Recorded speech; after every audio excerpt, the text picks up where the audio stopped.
To begin, remove the front wheel from the vehicle. Remove the bolt holding the brake line to the bracket on the strut body. Remove the nut from the bolt to the lower strut bushing. Detach the cotter pin from the upper ball joint.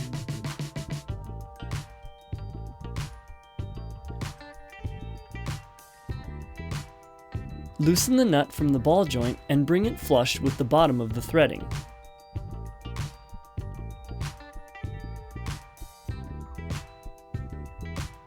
Using a mallet, hammer the nut to dislodge the ball joint. You can now remove the nut.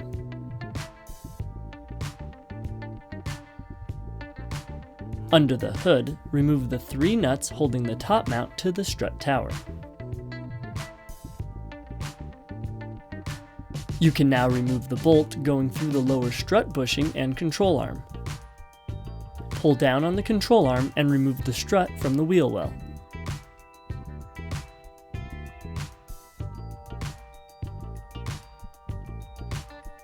Slide the Raceland coilover into position in the wheel well.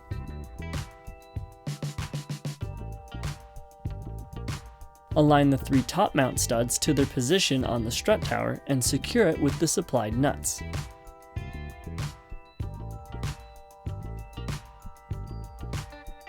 Lift the lower control arm onto the lower coilover bushing and reinstall the factory nut and bolt.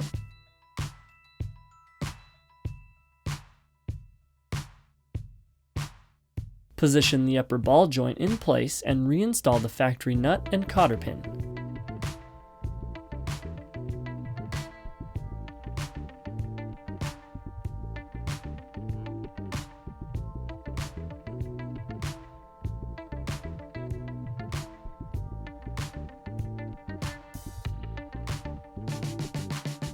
Bolt the brake line bracket to the coilover mount with the factory bolt.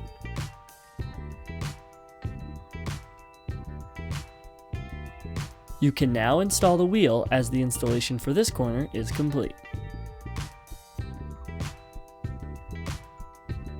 To begin the rear, remove the wheel from the vehicle. Remove the nut and bolt holding the sway bar end link to the control arm. Remove the nut and bolt holding the lower shock bushing to the lower control arm. Remove the nut and bolt holding the lower control arm to the hub of the vehicle. In the trunk, remove the bottom carpet and tire cover. Pull the upper trunk trim to unclip the trim clips and remove the accessory hooks on each side.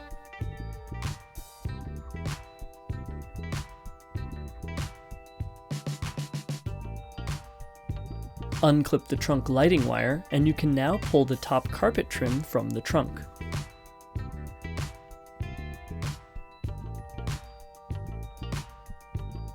Remove the side trays and unbolt each accessory hook on each side of the base of the trunk.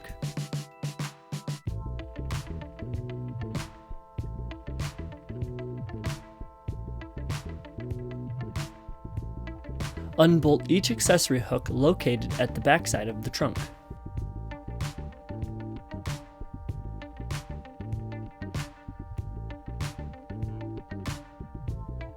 Remove the rest of the carpet trim clips and remove the side carpet from the trunk of the vehicle.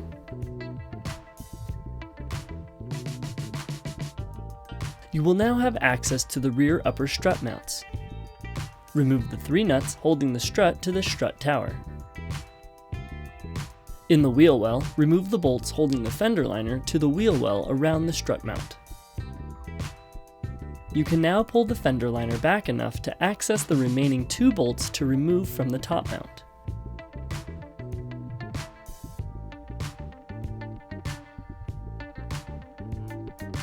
You will want to loosen, but not remove, the nut at the inner bushing of the lower control arm to allow for the OEM strut to be removed.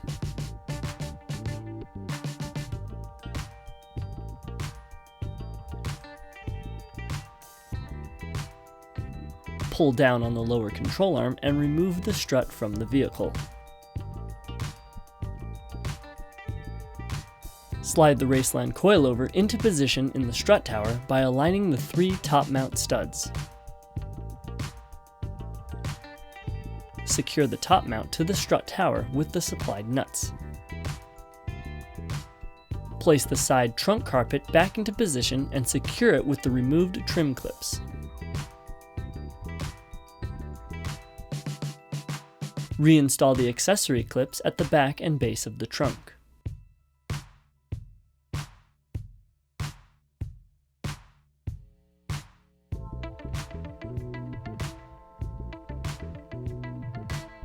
Position the side tray back into place against the side trim. Slide the upper trunk trim into position and secure it back to the trunk with the previously removed clips and accessory hooks, making sure to clip the trunk light wiring into the housing on the trim.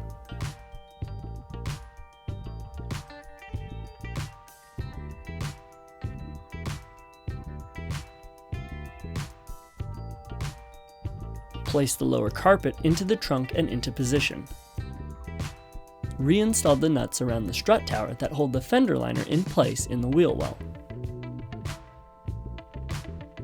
Lift the control arm onto the coilover mount and reinstall the nut and bolt holding the coilover to the control arm. Reinstall the nut and bolt holding the lower control arm to the hub of the vehicle. Reattach the sway bar end link and leveling sensor to the control arm with the factory hardware.